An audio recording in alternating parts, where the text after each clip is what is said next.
ಬೇಲೂರು ಪಟ್ಟಣದ ಹೊಳೆಬೀದಿಯಲ್ಲಿ ಹೊಯ್ಸಳ ಶಾಲೆಯವರು ಒತ್ತುವರಿ ಮಾಡಿರುವ ಪುರಸಭೆ ಜಾಗವನ್ನು ಪುರಸಭೆಯವರು ಸ್ವಾಧೀನಕ್ಕೆ ಪಡೆಯದೇ ಇದ್ದಲ್ಲಿ ಜಿಲ್ಲಾಧಿಕಾರಿ ಕಚೇರಿ ಮುಂದೆ ಉಗ್ರವಾದ ಪ್ರತಿಭಟನೆ ನಡೆಸಲಾಗುವುದು ಅಂತ ಕೆಆರ್ಎಸ್ ಪಕ್ಷದ ತಾಲೂಕು ಘಟಕದ ಅಧ್ಯಕ್ಷ ಆದೇಶ ಲಿಂಗರಾಜು ಎಚ್ಚರಿಸಿದರು.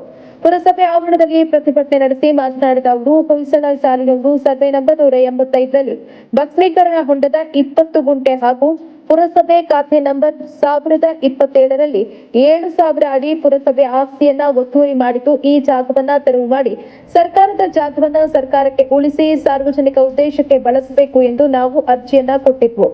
ಆದರೆ ಪುರಸಭೆಯವರು, ಶಾಸಕರು ಹಾಗೂ ತಹಶೀಲ್ದಾರ್ ಅವರು ಜುಲೈ 2ರಂದು ನಾಮಕಾವಸ್ಥೆ ಸರ್ವೆ ಮಾಡಿಸಿ ಕಣ್ಣೂರಿಸುವ ತಂತ್ರವನ್ನು ಅನುಸರಿಸಿದ್ದು, ಇಲ್ಲಿಯವರೆಗೂ ಜಾಗವನ್ನ ತೆರವುಗೊಳಿಸಿಲ್ಲ. ಈ ಬಗ್ಗೆ ಪುರಸಭೆ ಅಧಿಕಾರಿಗಳನ್ನ ಕೇಳಿದ್ದಾರೆ. ಅವರು ಒಬ್ಬರ ಮೇಲೆ ಒಬ್ಬರು ಹೇಳ್ತಾ ಇದ್ದು, ಪುರಸಭೆ ಜಾಗವನ್ನ ಪುರಸಭೆಯವರೇ ಉಳಿಸಿಕೊಳ್ಳಲು ಆಗದಿದ್ರೆ ಪುರಸಭೆ ಯಾಕೆ ಬೇಕು ಅಂತ ಪ್ರಶ್ನಿಸಿದ್ರು. ರಾಜಕೀಯ ಬಂದಿರೋದು ಅವರು ಅಭಿವೃದ್ಧಿ ಮಾಡೋದಕ್ಕೆ, ಇಲ್ಲಿ ಬಂದ್ಬಿಟ್ಟು ಲೂಟಿ ಮಾಡ್ಕೊಂಡು ಮನೆ ತುಂಬ್ಕೊಂಡು ಹೋಗೋದಕ್ಕಲ್ಲ. ಅವ್ರು ಸ್ವಂತ ಕೆಲಸ ಅವ್ರು ಮಾಡಿಸ್ಕೊಳ್ಳಿ ಎಂದು ಸಣ್ಣ ಪುಟ್ಟವರೇ ಸುಮ್ಮನಾಗ್ತಾರೆ. ಹಿಂಗೆ ಎಕರೆಗಟ್ಟಲೆ ಲೂಟಿ ಹೊಡಿತಿದ್ರೆ ಕೇಳಲಿಲ್ಲ ಅಂದ್ರೆ ಯಾರು ಕೇಳ್ತಾರೆ? ಅದನ್ನ ಸಾರ್ವಜನಿಕ ಆಸ್ತಿ ಅಲ್ವಾ? ಇಂಥ ಅಧಿಕಾರಿಗಳ ಉರುವಪ್ಪೆ ನಾವು ಖಂಡಿಸ್ತೀವಿ. ಶಾಸಕರು ಇದಕ್ಕೆ ಮನ ಬಿಚ್ಚಿ ಮಾತಾಡಬೇಕು ಇದ್ರ ಬಗ್ಗೆ.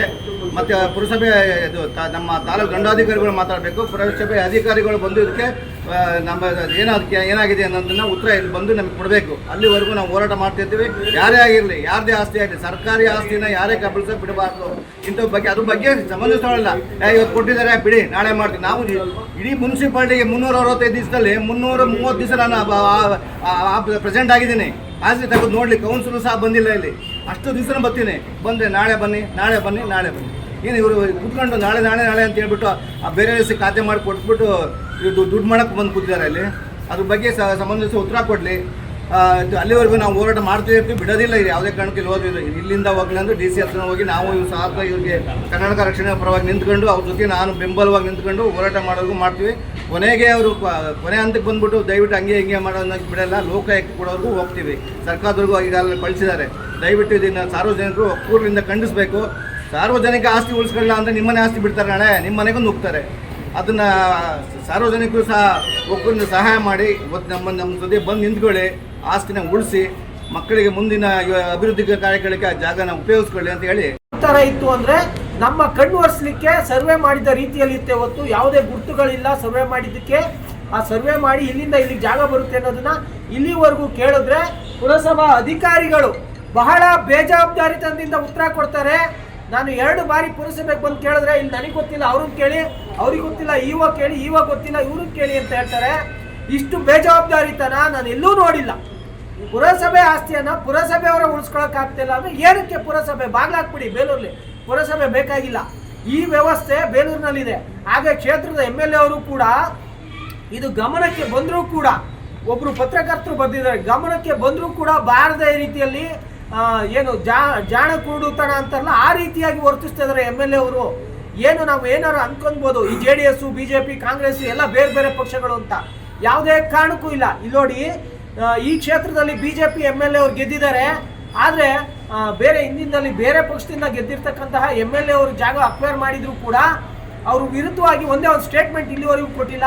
ಬಿಡಿಸ್ತೀವಿ ಅನ್ನೋ ಮಾತು ಕೂಡ MLA ಬಾಯಲ್ಲಿ ಬರ್ತಾ ಇಲ್ಲ.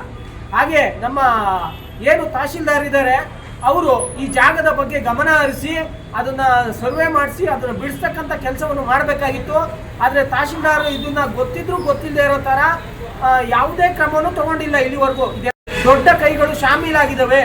ಆಮೇಲೆ ಈ ಆಸ್ತಿಯನ್ನು ಮಾರ್ಲಿಕ್ಕೆ ಹೊರಟಿದ್ದಾರೆ ಅನ್ನೋ ಎಲ್ಲ ಇದುಗಳು ಕೇಳಿ ಬರ್ತಾ ಇದ್ದಾವೆ, ಊಹಾಪೋಹಗಳು. ಆದರೆ ಸರ್ಕಾರದ ಆಸ್ತಿಯನ್ನು ಮಾರ್ಲಿಕ್ಕೆ ಹೊರಟಿದ್ದಾರೆ ಅಂದರೆ ಇನ್ನೆಷ್ಟು ಪ್ರಬಲರಾಗಿರ್ಬೋದು ಇವರೆಲ್ಲ, ಮತ್ತು ಇವರೆಲ್ಲ ಇನ್ನೆಷ್ಟು ಕೆಳಮಟ್ಟಕ್ಕೆ ಇಳಿದಿದ್ದಾರೆ. ಸರ್ಕಾರಿ ಜಾಗವನ್ನೇ ಮಾರ್ಲಿಕ್ಕೆ ಕೊಟ್ಬಿಟ್ಟಿದ್ದಾರೆ ಅಂದರೆ ಡಿನೋಟಿಫಿಕೇಶನ್ ಮಾಡಿಕೊಂಡು ಇನ್ಯಾವ ಮಟ್ಟಕ್ಕೆ ತಲುಪಿದ್ದಾರೆ. ಇನ್ನು ಬೇರೆಯವರು ಬಡವರು ಬಗ್ಗರು ಬೇಲೂರು ಬದುಕಕ್ಕಾಗುತ್ತಾ ಅನ್ನೋದು ನನ್ನ ಪ್ರಶ್ನೆ. ದಯಮಾಡಿ ಇದ್ರ ಬಗ್ಗೆ ಶಾಸಕರಾಗಿರ್ಬೋದು, ಆಮೇಲೆ ಏನು ತಾಲೂಕು ದಂಡಾಧಿಕಾರಿಗಳಾಗಿರ್ಬೋದು, ಪುರಸಭೆ ಅಧಿಕಾರಿಗಳಾಗಿರ್ಬೋದು ಕ್ರಮ ತಗೋಬೇಕಾದಷ್ಟು ಬೇಗ. ಇಲ್ಲದೇ ಇದ್ದಲ್ಲಿ ಮುಂದಿನ ದಿನಗಳಲ್ಲಿ DC ಆಫೀಸ್ ಮುಂದೆ ನಾನು ಧರಣಿ ಕೂರ್ತೀನಿ ಇದೇ ವಿಚಾರವಾಗಿ. ಇವರು ಏನು ನಮ್ಮ ಪುರಸಭೆ ಅಧಿಕಾರಿಗಳು ಕೇವಲ KRS ಪಕ್ಷದವ್ರು ಬರ್ತಾರೆ, ಮನವಿ ಕೊಡ್ತಾರೆ, ಹೋಗ್ತಾರೆ ಅಂತ ಅಂದ್ಕೊಂಡಿದ್ದಾರೆ. ಆದರೆ ನಾನು ಪ್ರತಿಯೊಬ್ಬರಿಗೂ ಲೆಟ್ರ್ಗಳನ್ನ ಬರೆದಿದ್ದೀನಿ. ಇಲ್ಲಲ್ಲ, CM ವರೆಗೂ ಲೆಟ್ರ್ ಬರೆದಿದ್ದೀನಿ. ಪ್ರತಿಯೊಬ್ಬರಿಗೂ ನಗರಾಭಿವೃದ್ಧಿ ಪ್ರಾಧಿಕಾರಕ್ಕೆ ಲೆಟ್ರ್ ಬರೆದಿದ್ದೀನಿ. ಹಾಗೆ ಶ್ರೀಮತಿ ಶಾಲಿನಿ ರಜನೀಶ್ ಕರ್ನಾಟಕ ಸರ್ಕಾರ ಮುಖ್ಯ ಕಾರ್ಯದರ್ಶಿಗಳು ಅವರಿಗೆ ಲೆಟರ್ ಬರೆದಿದ್ದೀವಿ. ವಿಧಾನಸೌಧಕ್ಕೆ DK ಶಿವಕುಮಾರ್ ಅವರಿಗೆ ಮಾನ್ಯ ಮುಖ್ಯಮಂತ್ರಿಗಳಿಗೆ ಲೆಟರ್ ಬರೆದಿದ್ದೀವಿ.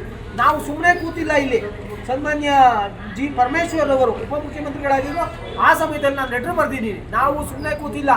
ಇದು ಸರಿಯಾದ ರೀತಿಯಲ್ಲಿ ಸರ್ಕಾರಿ ಜಾಗ ಉಳಿಬೇಕು. ಇಲ್ಲದೇ ಇದ್ದಲ್ಲಿ ಮುಂದಿನ ದಿನಗಳಲ್ಲಿ ಉಗ್ರವಾದ ಹೋರಾಟ ಮಾಡ್ತೀವಿ. ಹೋರಾಟಕ್ಕೆ KRS ಪಕ್ಷ ಯಾವತ್ತಿದ್ರೂ ಸಿದ್ಧವಾಗಿದೆ. ಸರ್ಕಾರಿ ಜಾಗ ಸರ್ಕಾರಕ್ಕೆ ಉಳಿಬೇಕು ಅನ್ನೋದು ನಮ್ಮ ಒಂದು ಘೋಷಣೆ. ಹಾಗೆ ಏನು ಈ ಪುರಸಭಾ ಅಧಿಕಾರಿಗಳ ಬೇಜವಾಬ್ದಾರಿತನ ಎದ್ದು ಕಾಣ್ತಾ ಇದೆ. ಇವರು ಬೇಜವಾಬ್ದಾರಿತನವನ್ನು ಬಿಟ್ಟು ತಮ್ಮ ಕೆಲಸಗಳಲ್ಲಿ ಮಗ್ನರಾಗಿ ಏನು ಸರ್ಕಾರಿ ಜಾಗವನ್ನು ಉಳಿಸಬೇಕು ಅಂತ ನಾನು ಈ ನಿಟ್ಟಿನಲ್ಲಿ ಪತ್ರಿಕಾ ಮಾಧ್ಯಮದವರಲ್ಲಿ ಕೇಳ್ಕೊತೀನಿ. ಧನ್ಯವಾದಗಳು.